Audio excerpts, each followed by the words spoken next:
What's going on, everybody? It's your boy Payne. Welcome back to another AFK Journey video. All right, guys. So I've been loving this game. Listen, it's rare, first off, to find a game that's an actual mobile RPG with an MMO feel and exploration of a beautiful, vast world. Quite honestly, it's a huge world with a lot to offer and cool mobs to fight, as well as really, really fantastic characters.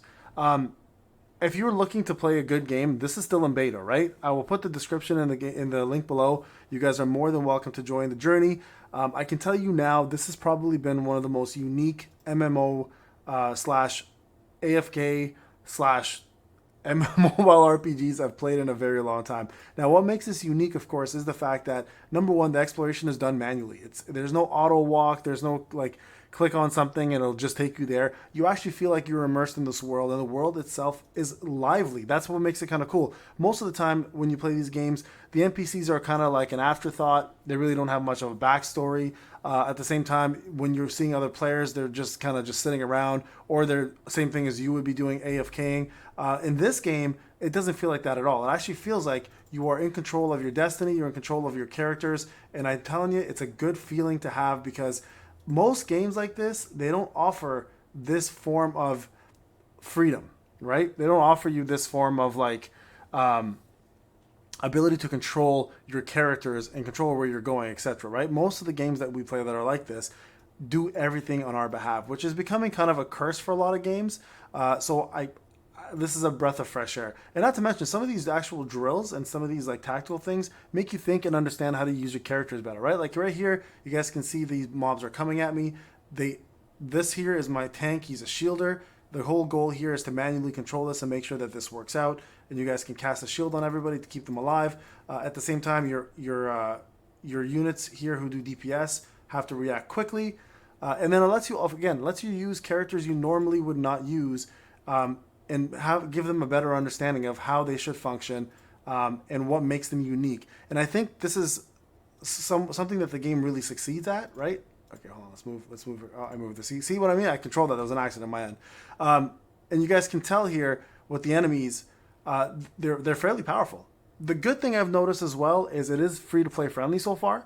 I've actually just today at this point, just purchased the battle pass and leveled it up a bit. The reason why I purchased the battle pass is I just want to have a little more experience with what's available from a package perspective. So I'm going to show you guys kind of where I'm at, what I'm doing, and why this game is so beautiful. Now, first off, you guys can see here, I am going through the map. The map is laid out so well. I'm going to break down the map a little bit for you guys after we do this one drill and why it works as well as it does, okay? And then after that, we're going to just go over some characters that I have, and as well as what I'm using and how to unlock a lot of the game modes, okay? And I think that's an important piece that a lot of people need to understand.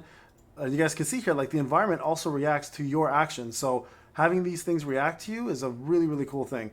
Yeah, hopefully Odie can kill this guy off before he gets to him. Oh, don't kill my Odie. I thought I had it for sure. I think I'm gonna fail this one. No, I think I failed this one for sure. Damn. Okay, I almost had it. See what I mean? This is what I'm talking about. Like having the right timing for some of these things, being able to, like, let's put them back in here again. I'm pretty sure that was the right tactic.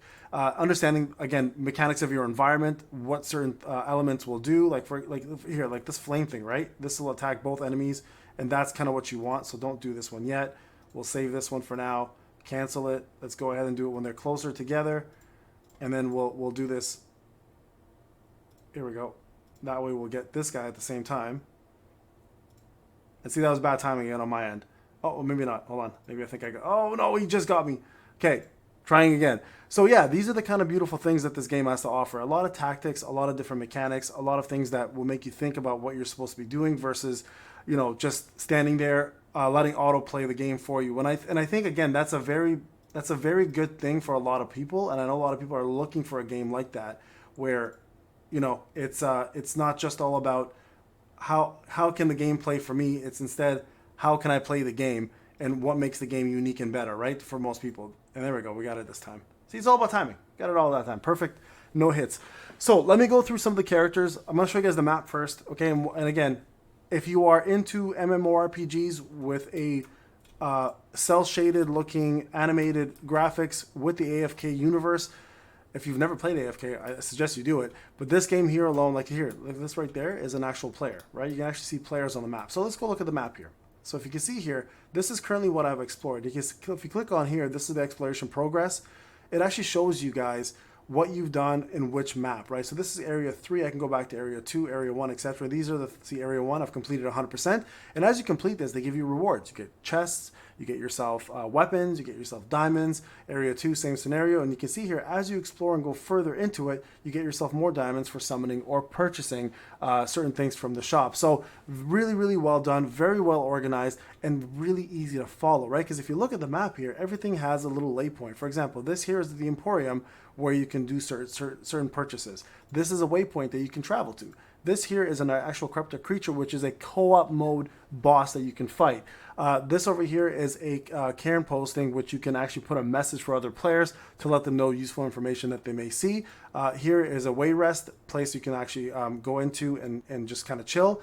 And then here, for example, is the main story, and these are some side quests, and these are the guards that block the rest of the map that you kill and advance further. As you're exploring, you're going to see other side quests along the way, plus chests that you can get on the map, making it really simple to know exactly where your goal is and where you're headed. So I appreciate that, and I love that, because mobile games aren't meant to be time consuming. They're meant to be simple but yet fun. But at the same time, most MMOs like this, again, don't let you control the character. They just let you play on auto, right? So you guys can see here, I've got a couple things, some drops. Now let's actually go into the characters that I currently have on my team, and I'm gonna go through this. So you guys can see here, I've got a couple going. I've got Cecilia here, who is a ranged DPS who summons a monster who pretty much stuns and then is an extra unit on the field. Extremely powerful monster.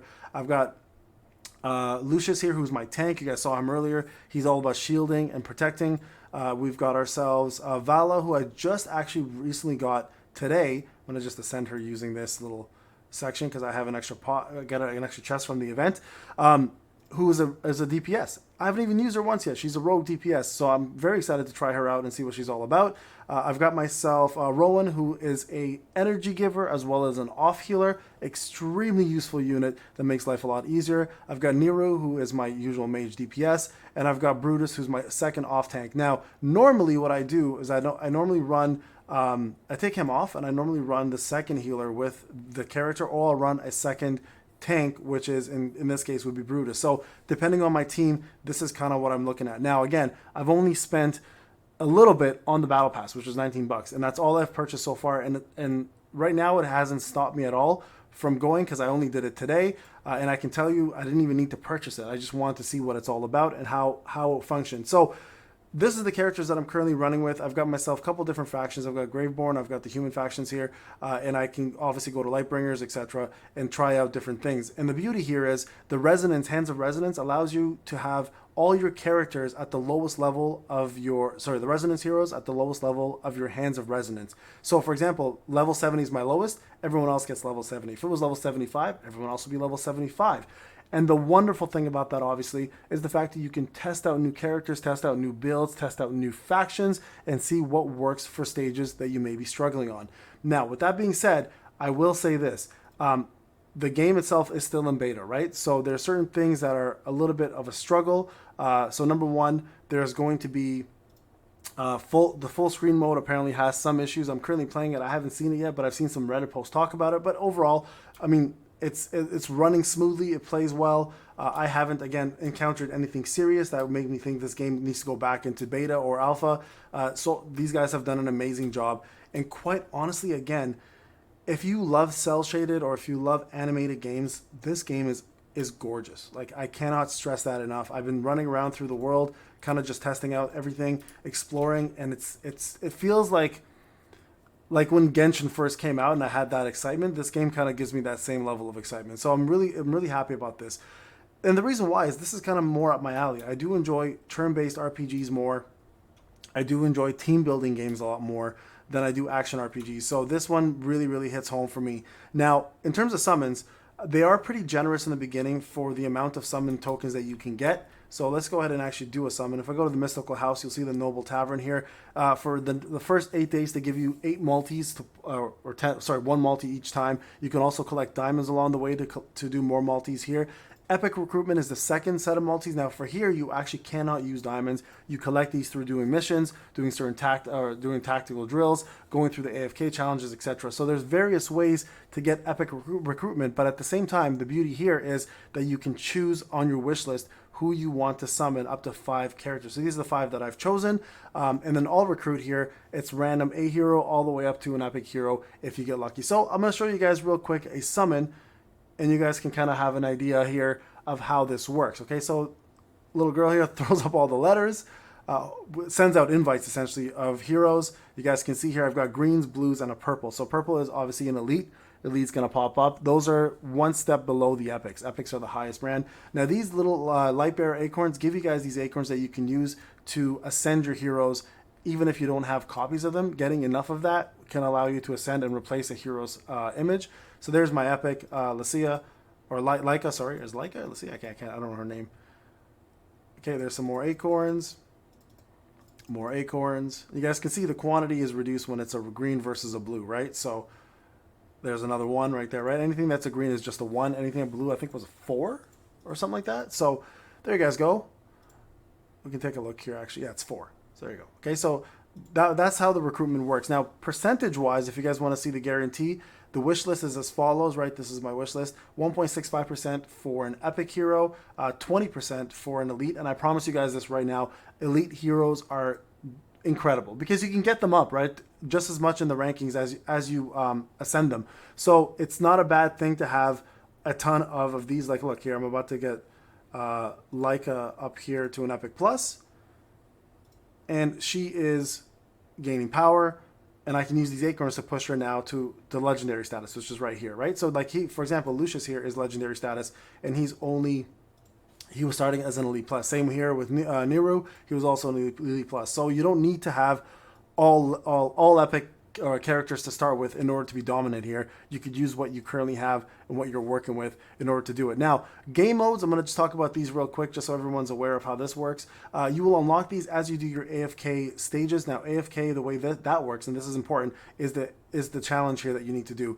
So as you progress through the game, you're going to have idle rewards like I do right here, 4 hours worth, right? So if I get this, it gives me gold, essential material, EXP, character armor. If I collect this, I can also do a free one right here, which will give me additional items. Now, as you progress through the battle system of the AFK stage, it actually gives you guys things like this, like letter tokens, right, for summoning.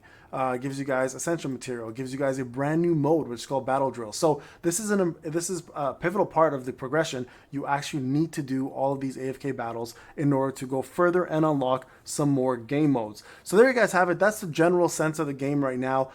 Personally, again, I've been loving this game. I'm having a blast playing it. I'll put the description I'll put the link in the description below for you guys, so you guys can jump on if you want to test it out yourself and see what the game's all about. And if you are interested, I'll be doing more content on this game here and there because I think it's worthwhile making content on this because this is actually very much a quality RPG that is rare to come out. Most of the games that are coming out on mobile nowadays follow the same scripture, follow the same pattern. And I have to say, it's very cookie cutter. In this case, this is something unique, something that needs to be drawn attention to, and I think a lot of players will appreciate the game and what it has to offer. All right, guys, this is Payne. Hope you enjoyed the video. I'll talk to you guys in the next one.